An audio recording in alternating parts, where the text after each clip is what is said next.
I believe white privilege does not exist for a variety of factors, which include the inclusion of reverse racism against white communities and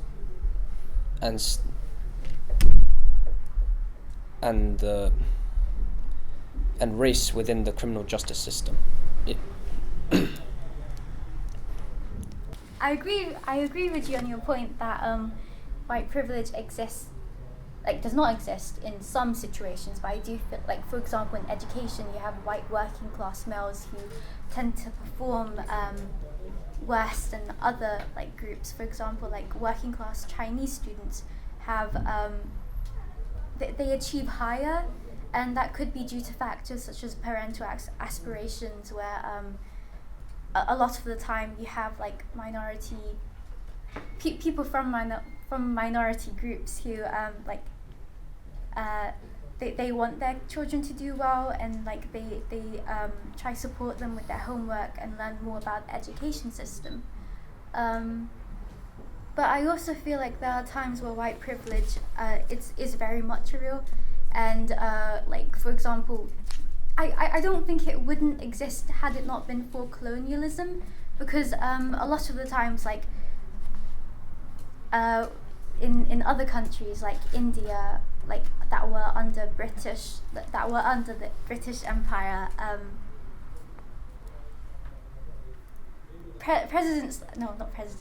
prime ministers such as Winston Churchill, they use terms such as a white man's burden, where they'd refer to countries under colonial rule as nobody's land, and how they were there in order to civilize those people, and that the British Empire were, although in reality they were dependent on them for the economy, it was the Indians who were who needed them to run the governments and such.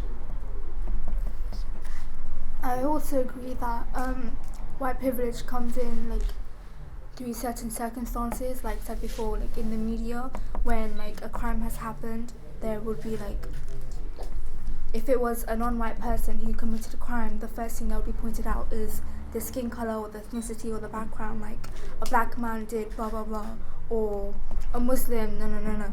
So whereas if it was a white person doing it would that's not the first thing that will come up, and most of the time what would come up is their reasoning of why they did it, and most of the time it would be due to a mental issue, or some extremist point of view that they had, but it would be sugar coated in the media when compared to a non-white person doing it. So would you say that when someone commits a crime, there's already a label put onto them by the tone of their skin? Yeah, definitely. So how much do you think the media plays a role in upholding white privilege, if you think it exists? I think nowadays a lot of people are indulged into the media, so a lot of people use social media, and then the older generation watches the news, and I think media plays a huge part in our daily life.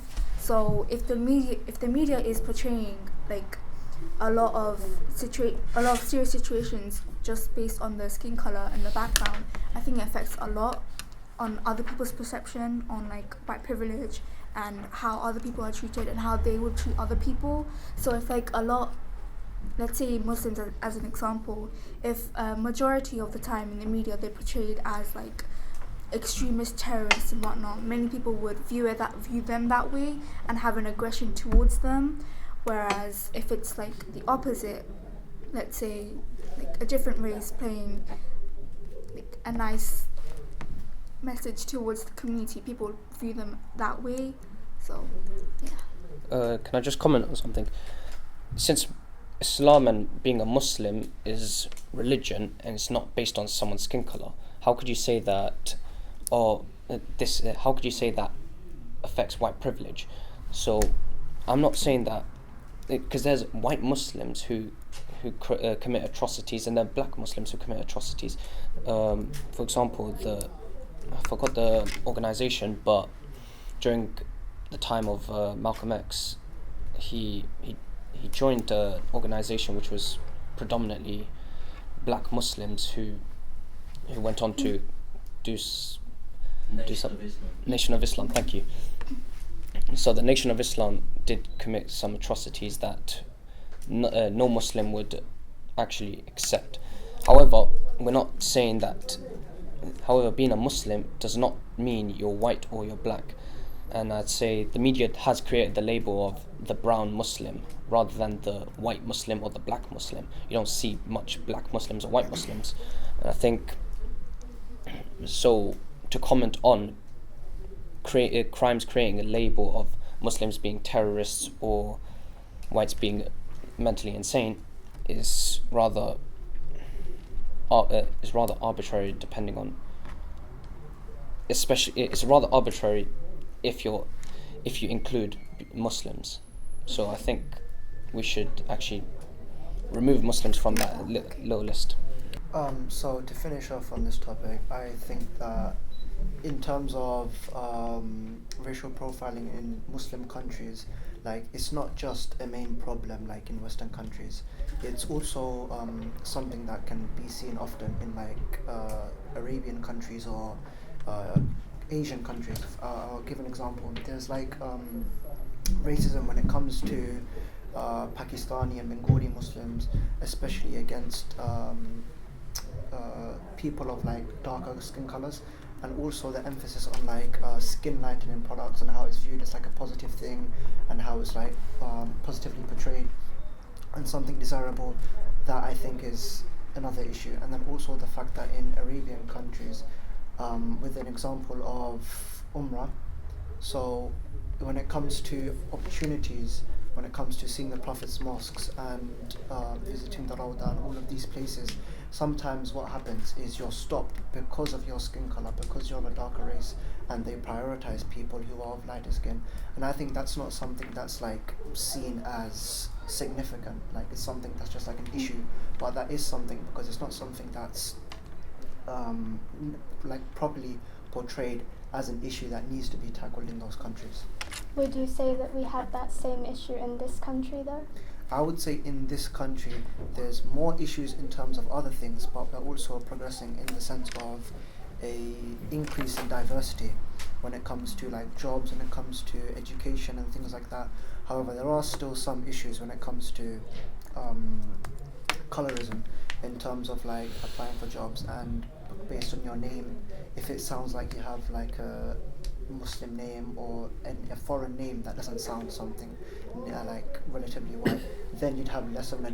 If we're going to include the East, we're going to have to talk about the British Empire, who controlled the East for many years, and I think that has influenced the East and Asian communities into thinking that the lighter skin color is the more superior skin color. And of course that is wrong. We all know that every skin color is equal. So building on what you were saying about the empire and kind of white privilege maybe even originates from the empire, I'm not sure if that's what you're saying, but if we're assuming that, then that was a very long time ago. You know, obviously the British Empire is still kind of around nowadays in the form of dominions, but the whole idea of colonies, it's kind of a very, you know, a lot of colonies have their independence now, right? So what we're saying is, in the modern day, should we be able to view people from that same lens, from this colonialist lens, based on the fact that they're white? And another thing is, where there's been hurt, especially when it comes to empire, you know, there's been many atrocities committed in countries like Bangladesh, like in China, for example. We do agree that there has been atrocities committed there by white people. And inevitably, the impact of that on our generation is that there's a backswing towards that. So there'll be people going wholly against this, very anti-colonialist. But maybe sometimes we take this too far, and we profile white people based on our ideas of empire. And, you know, I want to kind of reference Morgan Freeman here and throw out the idea that maybe the best way to stop white privilege and to stop racism is to not view people by their skin tone. So continuing from what you said in terms of we shouldn't view things with the colonialist view.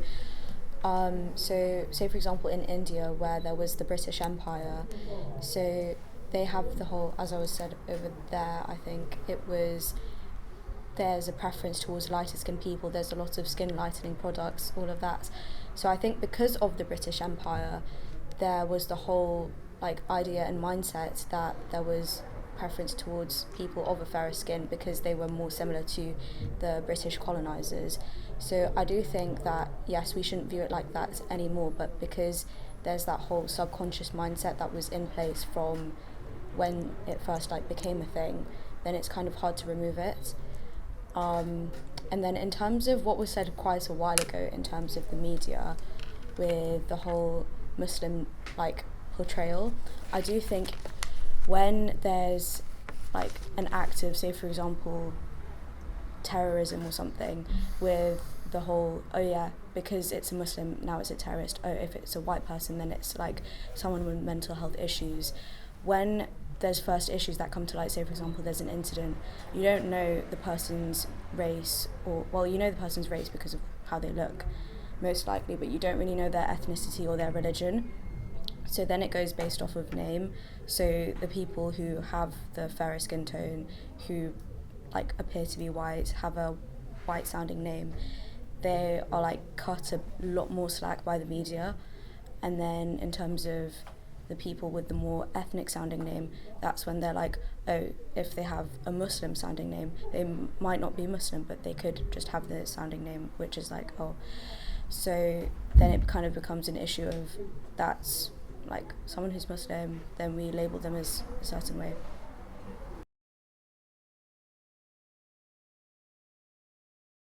The question of should white people be responsible for the wrongs of the past, I would disagree with it, and I'd say that not everyone would benefit. I mean, not everyone benefits from the wrongdoings of from the past. For example, white working class people, they're not benefiting from the money that was gained from the British Empire, and whereas the people who are benefiting from it and who should have a larger role in advocating against discrimination of minority groups, they're the ones who are people like MPs and who support people such as Winston Churchill or Robert Clive of the East India Company, and those people are the ones who, even though they've made great contributions, they're also the ones who have allowed for discrimination against minorities with the India Defence League, or with how they portray history and distort it. Now, are white people responsible for the wrongdoings of their ancestors? I disagree with that because obviously they weren't born at that time, so they're not responsible for anything.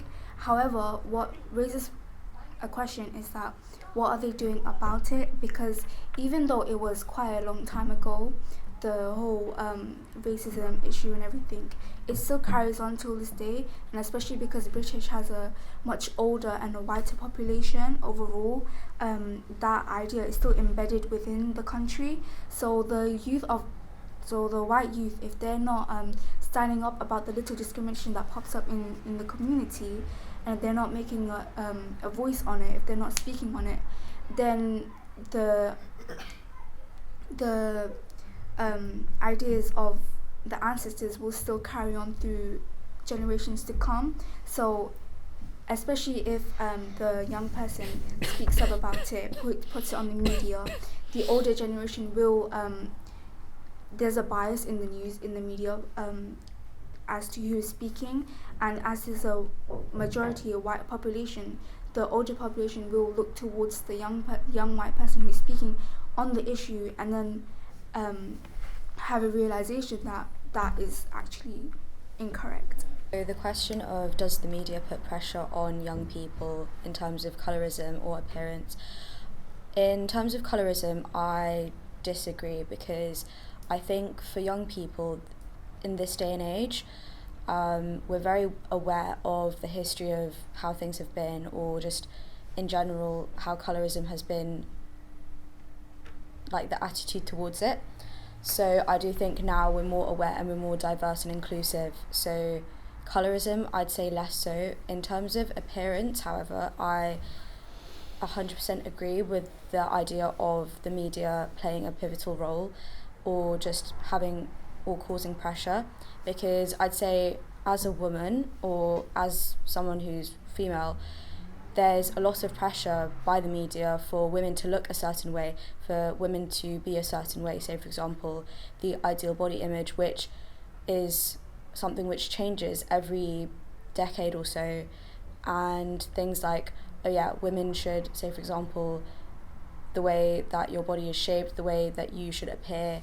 And I think in terms of media, say for example, celebrities, I think when the paparazzi, because they're a big part of the media, I think when they are taking pictures of celebrities, when they're doing their day-to-day things, say for example, if a woman were to be going to the shops and she's a female celebrity, because you're not going to be dressed up to go to the shops, when they have pictures taken of them, they're not the most flattering images. And I think women especially get a lot of hate for their appearance, because they're like, oh, you don't look like this when you're in your movies or when you're being a TV host, presenter, things like that. So I do think the media does create a certain pressure on young people, and in this case that I was talking about, specifically women, to look a certain way.